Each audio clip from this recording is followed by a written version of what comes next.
What's up, guys? Another serial killer files reaction. So this is another serial killer I don't think I've heard of, to be honest with you.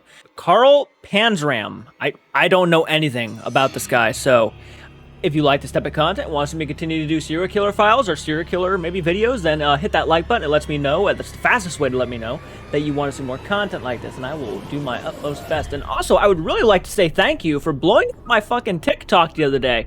We went from like 190 followers all the way up to 300 something. Like, seriously, wow, thank you so much. You guys can follow me on TikTok, Instagram, whatever you guys want. Links are always in the description, so if you guys want to take the extra time and just follow us on other social media platforms. On TikTok, we post the trailer reactions and stuff like that. Sometimes exclusive stuff that is only on TikTok, but anyways, let's go ahead and dive into this serial killer files thing. I really want to check it out. And by the way, if you want to support us even farther, Patreon is the best place to do it. You will get videos like this for early access. So, all right. He was known by many names: Jeff Davis, Jack Allen, and Teddy Bedard. A man who was in and out of prison 9 times.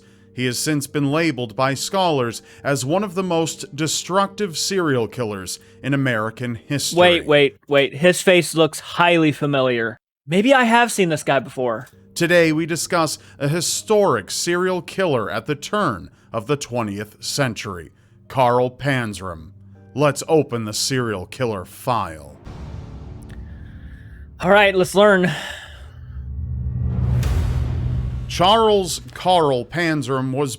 I gotta say, there's nothing ever really fun. Like, I mean, I am always interested to learn about serial killers because it kind of helps me be more self-aware about my surroundings and stuff and people, how they act and whatnot. The very interesting videos that kind of just give you hints about what you could look for in some people. Not saying everybody who acts like this are psychos or serial killers, but, you know, it does make you more aware.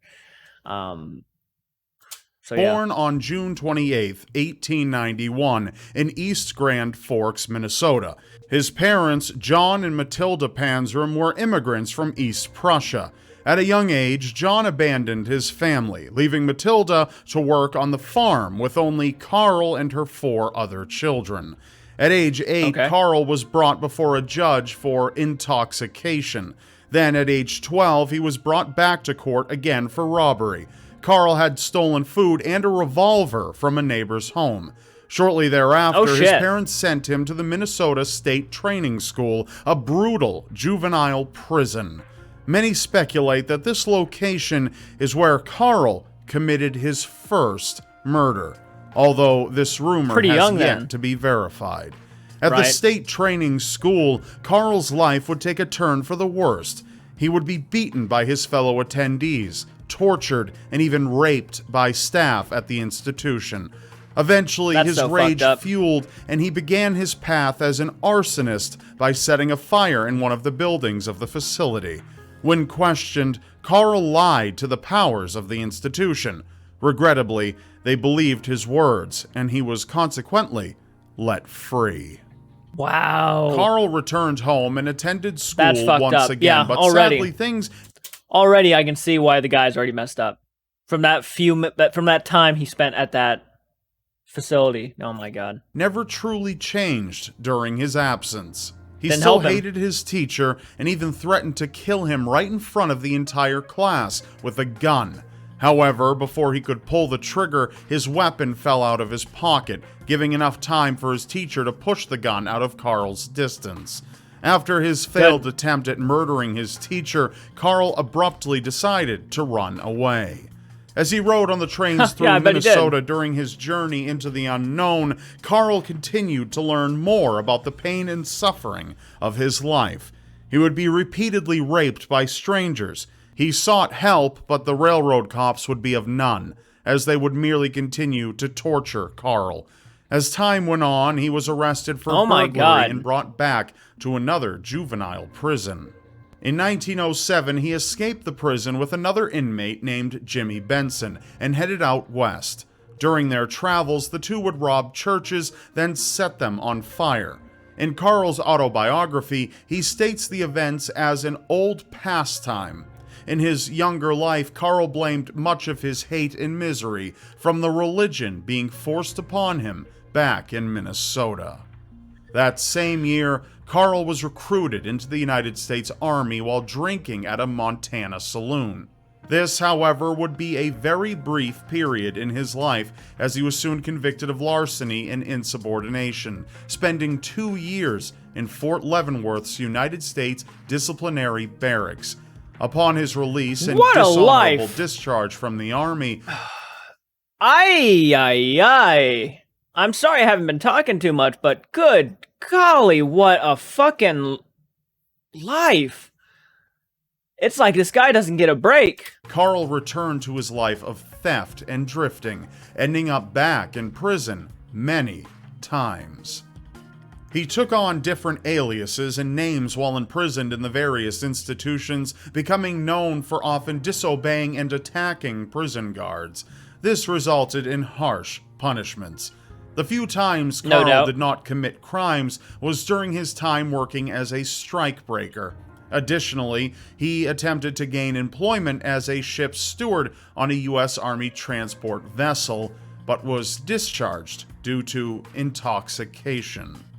Carl regarded himself as rage personified, hulking in stature, standing at 6 feet tall and weighing 200 pounds. He owed his strength and size to the years of hard labor.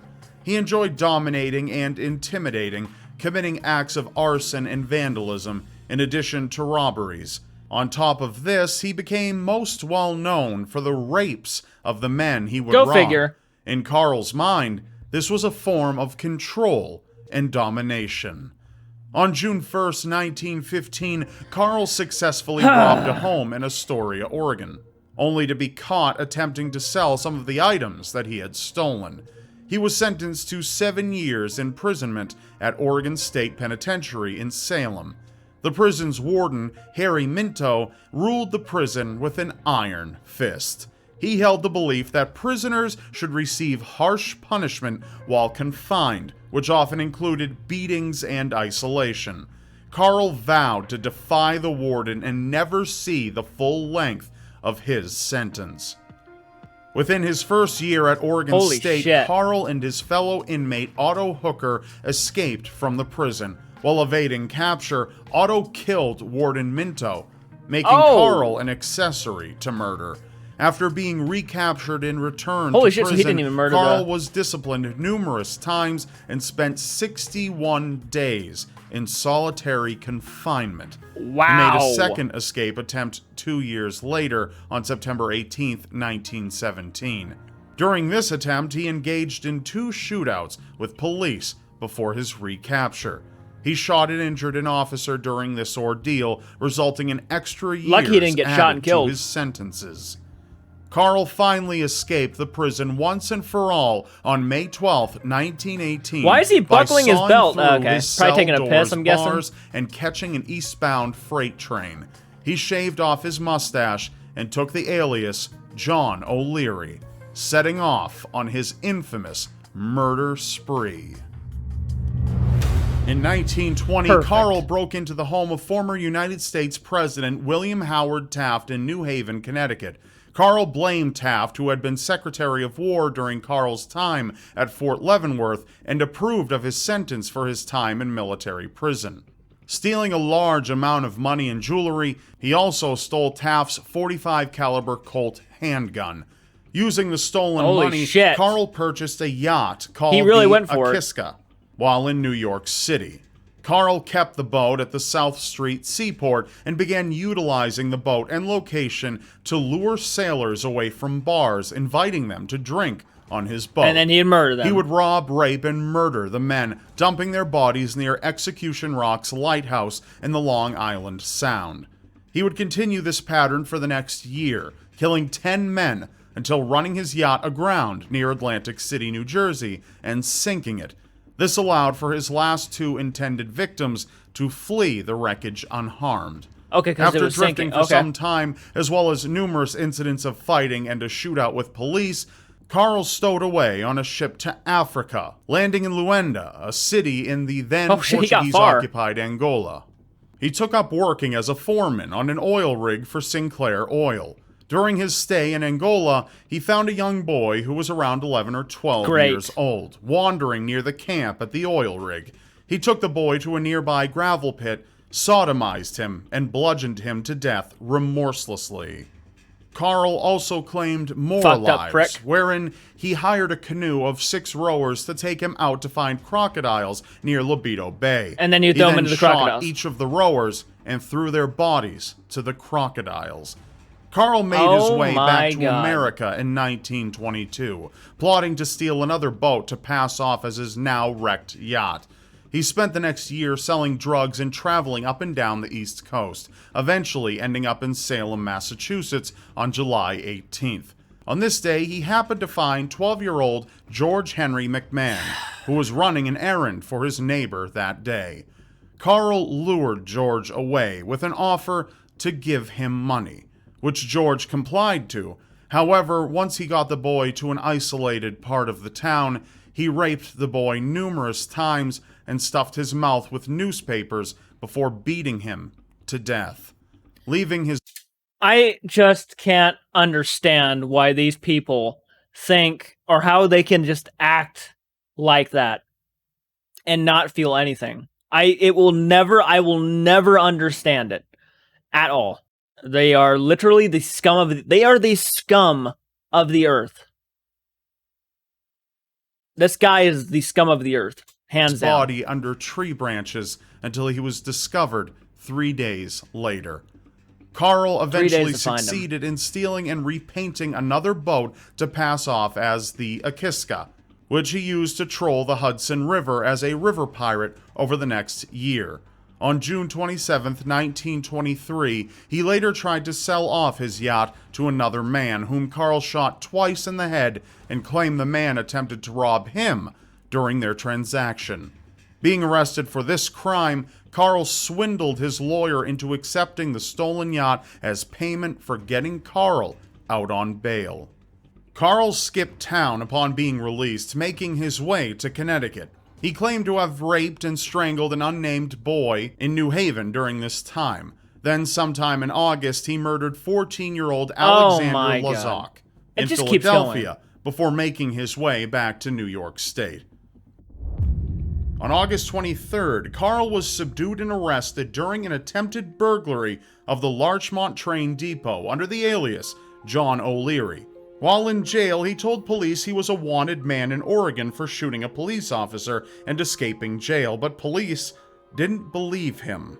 Carl pled guilty in exchange for a plea deal, which was not granted, and he was sentenced to 5 years at Clinton Correctional Facility. Lucky it's like 5 years, oh my God. In Dannemora. Carl was released from Clinton in 1928. During his time, he was again subjected to abuse by the guards, and in turn abused other inmates. He attempted to kill a guard by clubbing him, attempted to firebomb workshops, and on one occasion suffered severe injuries in an escape attempt, for which he did not receive medical attention for an extensive period of time. On July 26th, shortly after his release, he wound up back in Philadelphia, where he killed 14-year-old Alexander Uzaki by strangling him to death. He set off on a rampage, committing numerous burglaries and killing another man in Baltimore before he was finally apprehended in Washington, D.C. While held in jail yet again prior to his trial for burglary, Carl voluntarily admitted to anyone who would listen about his previous crimes, including the murders of the young boys.